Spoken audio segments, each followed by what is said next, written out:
नमस्कार बच्चों, मैं आपका अपना आर.एस. कुमावत और आज आपके लिए लेके आया हूँ जो कक्षा 8 का अपने विज्ञान सब्जेक्ट का जो पहला पाठ है वो आपको मैं करवाने जा रहा हूँ। इससे पहले मैंने एक पार्ट उसका करवा दिया है। आज हम इसके दूसरे पार्ट पर बात करते हैं जो फसल उत्पादन एवं प्रबंधन है।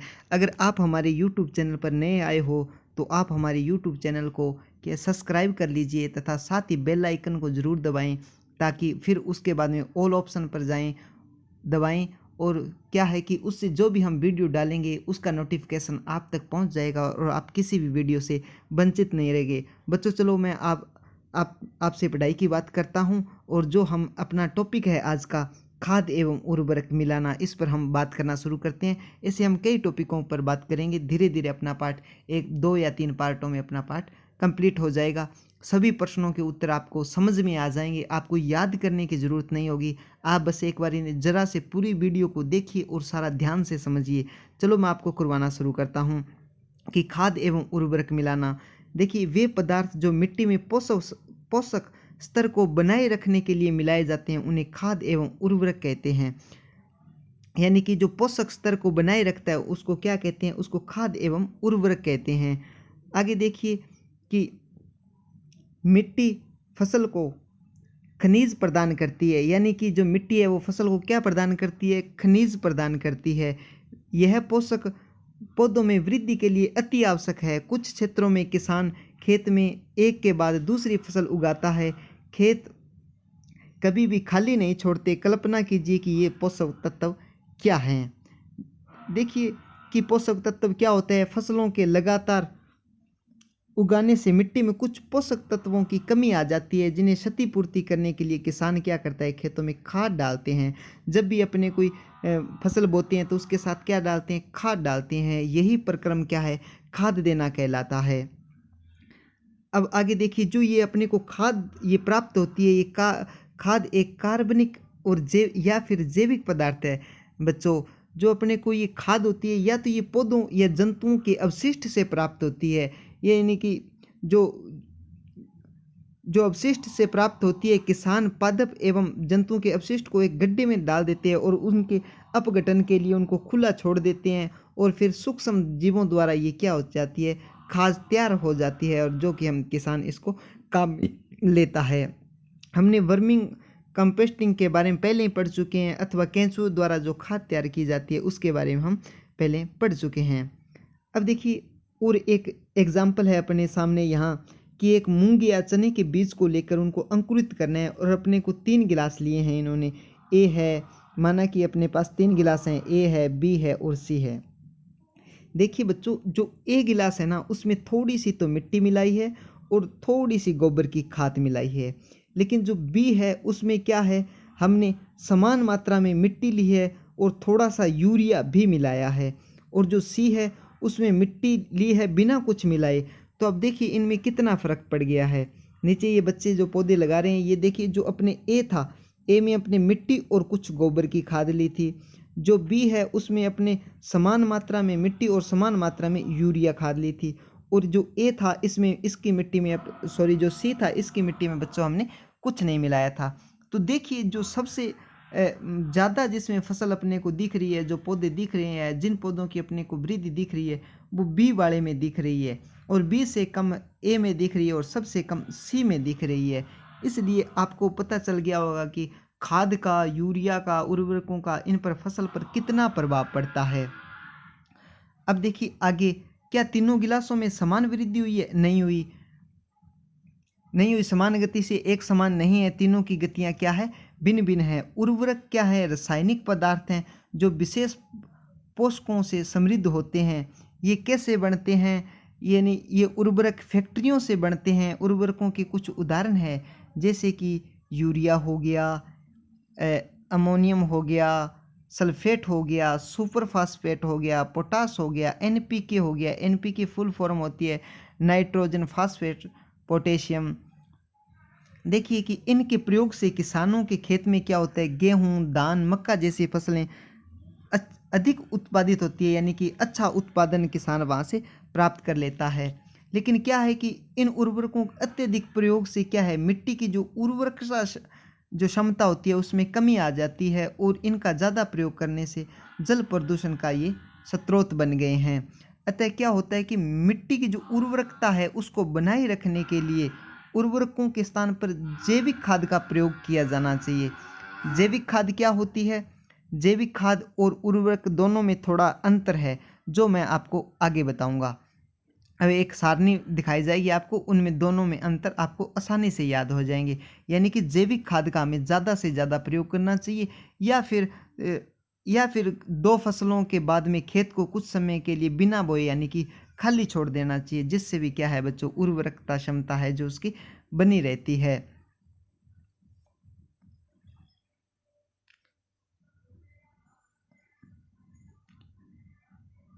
आगे देखिए कि पिछली कक्षा में हमने ये जो राइजोबियम बैक्टीरिया के विषय में पढ़ चुके हैं और क्या है कि हम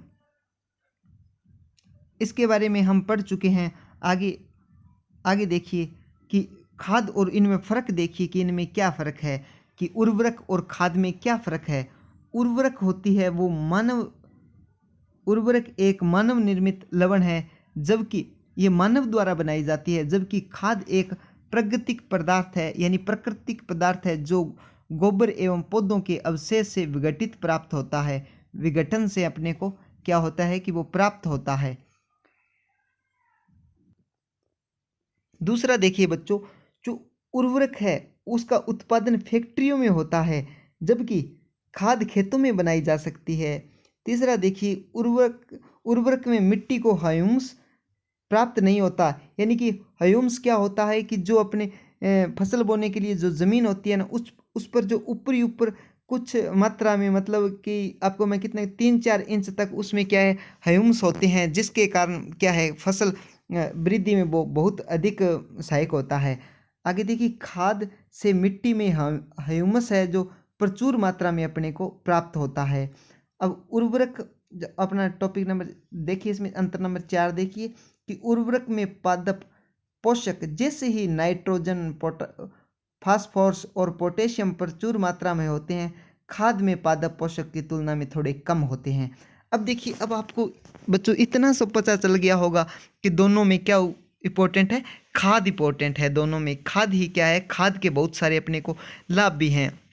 खाद के क्या क्या लाभ हैं, चलो देखिए मैं बताता हूँ आपको कि खाद के क्या क्या लाभ हैं। खाद के कि उर्वरक की अपेक्षा क्या है खाद अच्छी मानी जाती है। खाद के लाभ देखिए कि इसमें मिट्टी की जल धारण क्षमता में वृद्धि होती है। मिट्टी के जल धारण क्षमता में वृद्धि का ये मतलब बच्चों, कई बार जब बारिश आती है ना तो भूमि पर क्या है, खेत में पानी खड़ा रह जाता है, जिससे फसल खराब नहीं होती, खराब हो जाती है। लेकिन जिस भूमि की क्या है जल ग्रहण करने की क्षमता या जल धारण करने की क्षमता अधिक है, वो पानी को सोख लेती है, यानी कि सेम की समस्या से अपने को छुटकारा मिलता है। दूसरी बात देखिए कि इससे मिट्टी भुरभुरी एवं सरंद हो जाती है, जिसके कारण गैस विनिमय सरलता से हो जाता है, यानी कि उसमें जो संवहन की प्रक्रिया है पौधों की वो आसानी से चलती रहती है। इससे मित्र जीवाणुओं की संख्या में भी वृद्धि होती है, यानी कि वो जीवाणु प्रकट होते हैं, यानी कि वो जीवाणु उत्पन्न होते हैं बच्चों, जिससे क्या है कि फसल और अच्छी होती है, यानी कि जो फसल उत्पादन है उसमें क्या वृद्धि प्रदान करते हैं वो अपने को।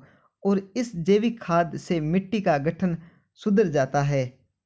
आगे देखिए कि सिंचाई, देखिए ये जो कृषि के लिए एक इम्पोर्टेंट टॉपिक है, यानी सिंचाई क्या होती है। पहले तो मैं ये बता दूं आपको, सिंचाई ये होती है कि जीवित रहने के लिए प्रत्येक जीव को जल की आवश्यकता होती है, वैसे ही वृद्धि एवं परिवर्धन के लिए जल का विशेष महत्व है।